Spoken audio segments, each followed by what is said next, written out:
देवशयानी एकादशी व्रत कथा।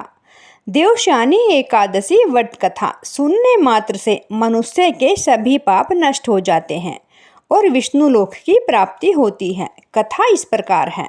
सूर्य वंश में मानधाता राजा अयोध्यापुरी में राज्य करता था।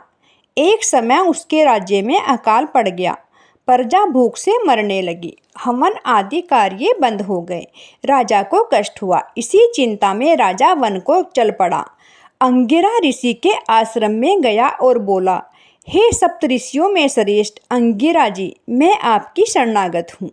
मेरे राज्य में अकाल पड़ गया है। प्रजा कहती है, राजा के पाप से प्रजा को दुख मिलता है। मैंने अपने जीवन में किसी प्रकार का कोई पाप नहीं किया। आप दिव्य दृष्टि देखकर कहो, किस कारण अकाल पड़ा है। अंगिरा ऋषि बोले, सतयुग में ब्राह्मणों का वेद पढ़ना और तपस्या करना धर्म है, परंतु आपके राज्य में आजकल एक शूद्र तपस्या कर रहा है। शूद्र को मारने से दुख दूर हो जाएगा, प्रजा सुखी हो जाएगी। मानधाता बोले, मैं उस निरपराध तपस्या करने वाले शूद्र को नहीं मारूंगा।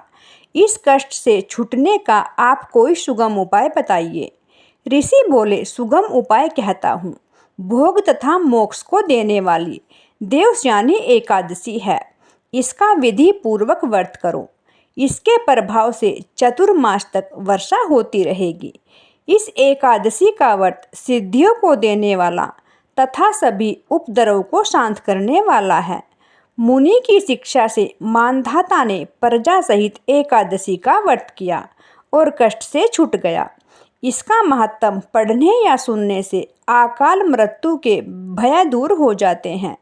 आज के दिन तुलसी का बीज पृथ्वी या गमले में बोया जाए तो महापुण्य होता है। तुलसी की पवन से यमदूत भी भय खाते हैं। जिसका कंठ तुलसी माला से सुशोभित होता है, उसका जीवन धन्य समझना चाहिए। दोस्तों, चैनल को सब्सक्राइब करना, लाइक करना और कमेंट्स बॉक्स में जाके मुझे ये भी बताना आपको कथा कैसी लगी।